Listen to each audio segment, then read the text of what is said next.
Kopi adalah komoditas perkebunan yang peranannya dalam perekonomian nasional sangat penting. 6 kontribusi komoditas kopi terhadap ekonomi nasional yaitu sebagai sumber devisa negara, pendapatan petani, penciptaan lapangan kerja, pembangunan wilayah, pendorong agribisnis dan agroindustri, serta pendukung konservasi lingkungan.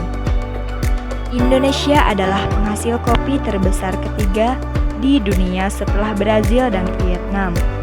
Namun demikian, produktivitas tanaman kopi di Indonesia baru mencapai 771 kg biji kopi hektar per tahun untuk kopi Robusta dan 787 kg biji kopi hektar per tahun untuk Arabica.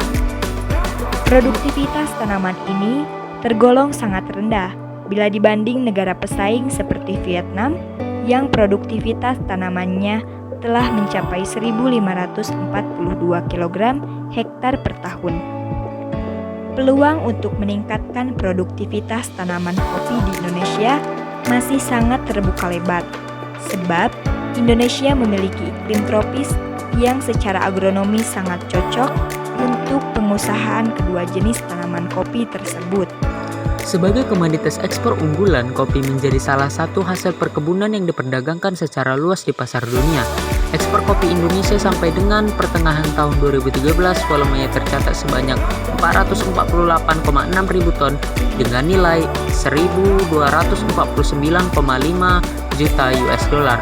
Dalam periode 2007 sampai 2011, ekspor kopi Indonesia tumbuh sebesar 8,1% per tahun. Namun demikian, ekspor masih didominasi oleh biji kopi 99,8% dengan nilai ekspor sebesar 1,03 miliar US dollar pada tahun 2011. Sementara ekspor produk olahan kopi atau downstream product masih sangat kecil. Dalam hal penciptaan lapangan kerja, komoditas kopi memberikan lapangan kerja kepada 1,88 juta kakak dengan luas kepemilikan rata-rata 0,6 hektar.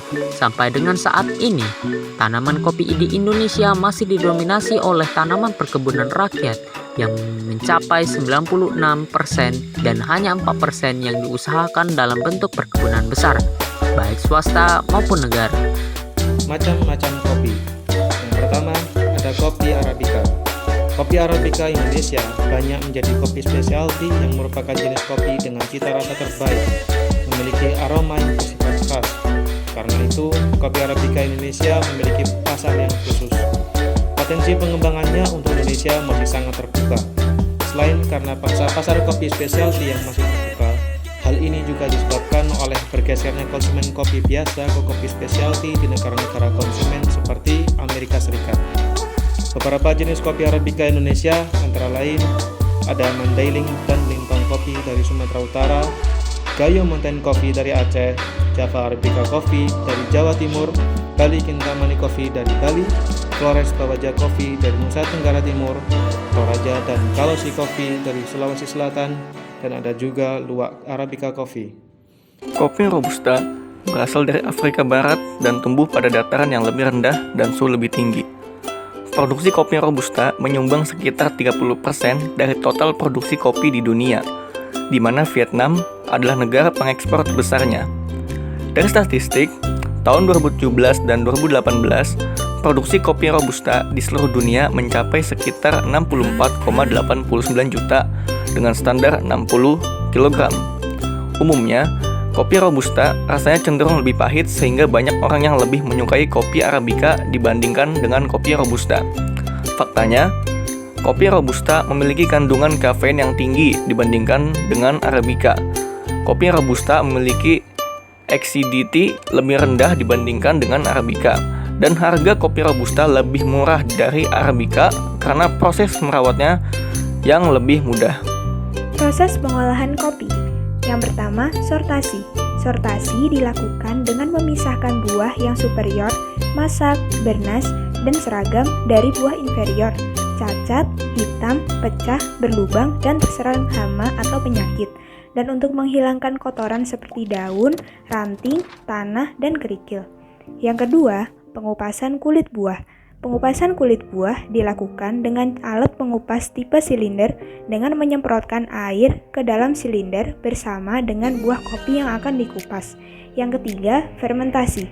Proses fermentasi bertujuan untuk menghilangkan lapisan lendir yang tersisa di permukaan kulit tanduk biji kopi setelah pengupasan, untuk mengurangi rasa pahit dan mendorong terbentuknya kesan mild pada cita rasa seduhannya.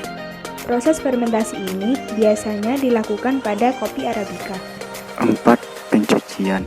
Pencucian bertujuan untuk menghilangkan sisa lendir fermentasi yang masih menempel di kulit tanduk dengan memasukkan biji kopi ke dalam corong silinder secara kontinu dan disertai dengan semprotan ke dalam silinder. Yang kelima, pengeringan. Pengeringan dilakukan dengan menjemur sampai kandungan air menjadi 12-13%. Proses penjemuran dapat dilakukan dengan berbagai cara, di antaranya adalah dengan cara penjemuran di bawah sinar matahari, mekanis, dan kombinasi keduanya. Yang keenam, pengukuran kadar air. Pengukuran kadar air digunakan untuk mengukur presentasi air yang terkandung dalam kopi. Apabila kadar air biji kopi lebih dari 13%, maka harus dilakukan pengeringan ulang. Yang ketujuh, pengupasan kulit kopi. Pengupasan kulit kopi bertujuan untuk memisahkan biji kopi dengan kulit tanduk. Pengolahan biji kopi kering menjadi bubuk kopi atau instan dapat dilakukan melalui beberapa proses, yaitu 1. Penyaringan. Penyaringan bertujuan untuk menurunkan kadar air biji sampai di bawah 4% dan bertujuan untuk membentuk aroma dan cita rasa khas kopi. Yang kedua, pendinginan. Pendinginan bertujuan untuk menurunkan suhu biji kopi setelah proses penyaringan.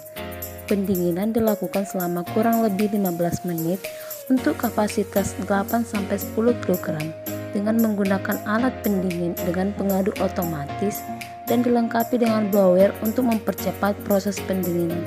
Yang ketiga, penghalusan atau pembubukan biji kopi sangrai. Proses penghalusan biji kopi dapat dilakukan dengan alat penghalus sampai diperoleh kopi bubuk. Hasil olahan kopi.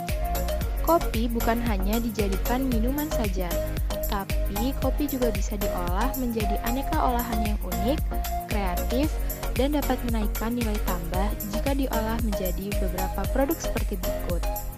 Yang pertama, bubuk kopi. Bubuk kopi digunakan untuk campuran mie, roti, nasi, kue, atau topping berbagai makanan lainnya. Yang kedua, kosmetik. Kopi dapat diolah menjadi masker wajah dan sabun yang diklaim bermanfaat untuk menjadikan kulit lebih awet muda. Lalu selanjutnya ada selai kopi, sirup kopi, yogurt kopi, dan berbagai olahan minuman kopi